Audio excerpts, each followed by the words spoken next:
meio ao ritmo frenético da área central de Porto Alegre, há uma floresta de 35 hectares e mais de 10 mil árvores que chama a atenção. Um refúgio cercado pelas avenidas Oswaldo Aranha, José Bonifácio e João Pessoa, que tem nome e sobrenome, Parque Farroupilha, mas que para os íntimos é apenas a Redenção. E não é difícil de se tornar íntimo. A Redenção acolhe moradores da capital, de cidades próximas e até mesmo quem vem de bem mais longe, como a curitibana Cristina. Ela conheceu o porto-alegrense Elias pela internet. O primeiro encontro deles foi um passeio pelos pontos turísticos da cidade, incluindo a Redenção. E o parque conquistou Cristina logo de cara. Me encantou muito porque no meio da cidade grande você vê um parque desse tamanho, com tanta árvore, com tanta diversidade, com tanta história para contar, que você olha para um lado, você vê famílias se descontraindo, do outro lado você vê amigos que aproveitam o momento assim para se reunir. E sendo que essa correria que tem em volta, assim, que toda essa parte dinâmica aí não nos atrapalha, né? Tudo tem bem no meio da cidade, apesar de estar bem no meio da cidade, acaba não nos atrapalhando. Então é um lugar que a gente fica em paz, né? O refúgio, que hoje serve de ponto de encontro, nem sempre teve essa finalidade. No início do século XIX, a Redenção não era Redenção e nem mesmo Parque Farroupilha. O espaço era uma planície de alagamento e se chamava Várzea do Portão. E, em vez de pessoas, recebia as águas durante os períodos de cheia. Foi apenas em 1884 que o parque ganhou o nome de Campos da Redenção, uma homenagem à libertação de centenas de escravizados do terceiro distrito de Porto Alegre, uma referência à redenção dessas pessoas 4 anos antes da abolição da escravatura, representando uma vitória da luta abolicionista. O Parque da Redenção, historicamente, ele tem uma relação com territórios negros, então para essa comunidade, para essa parte, da população, ele tem uma importância histórica muito forte. Começa pelo nome, né, porque Parque da Redenção justamente vem do momento da redenção dos escravizados, da libertação. Esse nome foi alterado novamente na década de 30, quando o espaço começava a se tornar um ponto turístico e um espaço de lazer. Dessa vez foi rebatizado como Parque Farroupilha, mas apesar disso, a identidade que os frequentadores ajudaram a construir não mudou ao longo do tempo. A localização privilegiada e os entornos do parque contribuíram para que o espaço se tornasse tão querido pela população. Ele está disposto de uma forma que as pessoas já se sentem íntimas do parque, né? Já se sentem praticamente, para quem mora ali, elas estão no quintal de casa. Então, para quem tem aquela rotina de todo sábado na feira de orgânicos, ou para ir domingo no BRIC, ou para ir fazer suas caminhadas, enfim, o parque já tem uma dinâmica com a qual as pessoas estão acostumadas. Ele poderia, sim, ser aprimorado em alguns aspectos, o que é normal em espaços públicos, mas da maneira que ele está, ele realmente propicia esse caráter afetivo.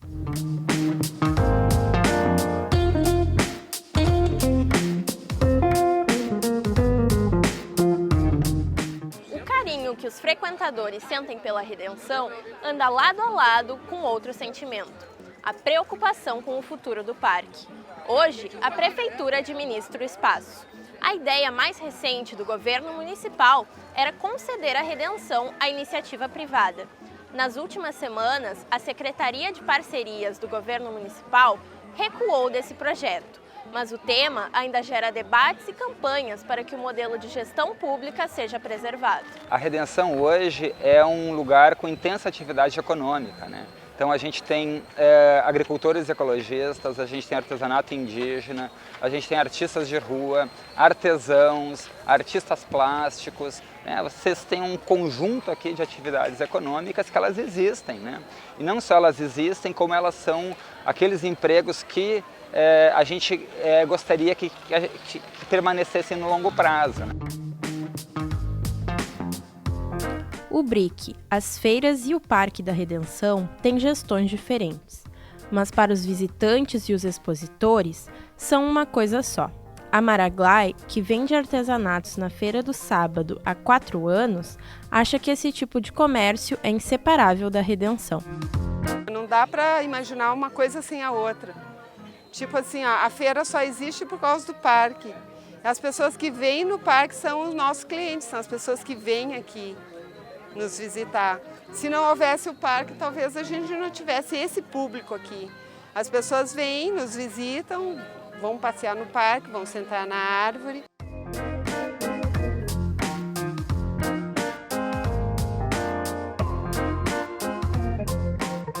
A construção de um estacionamento subterrâneo aqui no Complexo Esportivo Ramiro Souto e a cobrança de ingressos para atividades de lazer e entretenimento são mudanças que a Prefeitura descartou por hora, mas que mesmo assim preocupam a comunidade. Uma das grandes críticas que a gente faz a esse edital é que não existem os estudos de impacto. Então, todo projeto, enfim, na cidade, ele precisa passar por estudo de impacto de vizinhança, da mobilidade, né, a questão do trânsito, impactos ambientais. Então, precisa haver esse estudo. Com certeza, as melhorias que precisam ser feitas, elas não podem impactar essa dinâmica que já acontece ali, né? Com o projeto de concessão suspenso, a secretária de Parcerias da Prefeitura da capital, Ana Pellini, explica os próximos planos para o parque. Então, estamos estudando o estacionamento subterrâneo. É uma ideia que está abandonada por hora, né? Pode ser que uma outra administração faça, porque já tem o projeto há tantos anos, né? Ele vem e vai, não se sabe no futuro, mas neste momento ele está abandonado, então ele não vai mais ocorrer lá. Isso implica que nós teremos que fazer toda a modelagem de novo, o que não é problema. Então, está sendo estudado várias hipóteses, né? A gente está respondendo à consulta pública também, todos os questionamentos que vieram, e estamos estudando qual a melhor hipótese, né, para os parques. Mas não tem nada decidido ainda, sequer os estudos estão concluídos. Cada parque tem uma personalidade, né? Ele tem uma característica, uma vocação, é a palavra mais certa, uma vocação para o qual ele foi criado e que deve ser respeitada sempre. Isso, qualquer forma, uma concessão, uma adoção ou mesmo administração pelo município, não pode descaracterizar isso.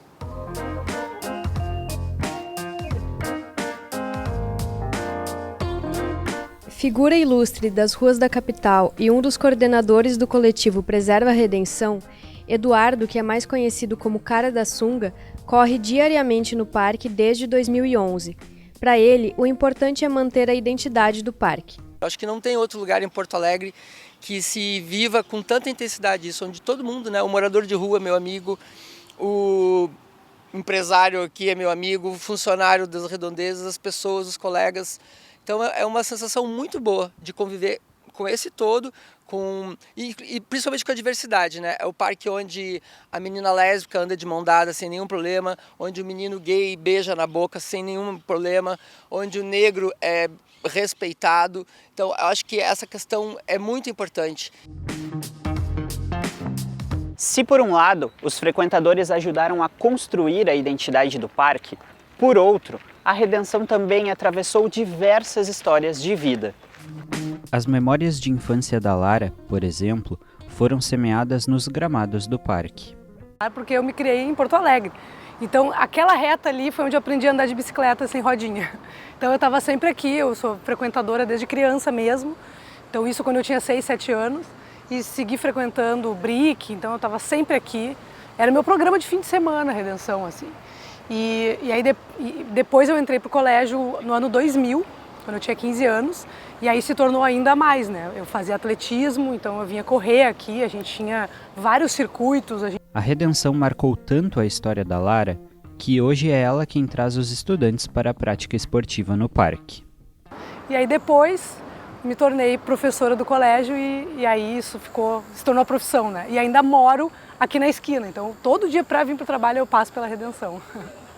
Agora, além de ser a esquina da minha casa, então um refúgiozinho assim para quando eu quero um pouco de ar puro, um pouco mais de ar puro, é o local de trabalho, é o lugar onde eu mais gosto de trazer os meus alunos. Espero que ele continue sendo esse refúgio da população, né, uma parte muito arborizada, tipo uma praia de Porto Alegre, como todos os outros parques de Porto Alegre são, e gostaria de que ele continuasse assim.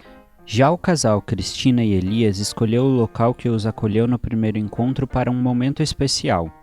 Eles eternizaram nas fotos do ensaio de casamento o significado que a redenção tem para os dois. Nos preparativos do casamento, a gente planejou o pré-wedding e a gente estava na dúvida, né, de aonde vai ser esse pré-wedding.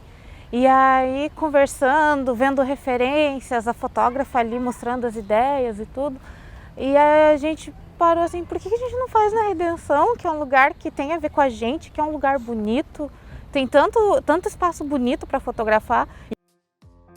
Seja em fotos ou em histórias guardadas apenas na lembrança, a redenção está sempre presente, no coração da cidade e no coração dos frequentadores, de um jeito que a Maraglay define muito bem.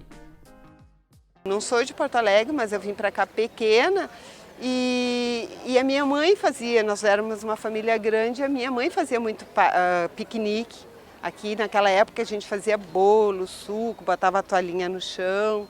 E depois eu casei, tive meu filho, eu fazia isso com meu filho também. Meu filho cresceu, também estuda na URGS, também está sempre passeando, se reúne, ponto de encontro. Tá aí, a palavra-chave é ponto de encontro. Tu vem para essa banda aqui, tu sempre, aonde vão nos encontrar? No Arco, no Espelho d'Água, é sempre assim, no Araújo, é sempre mais ou menos assim, é um ponto de referência.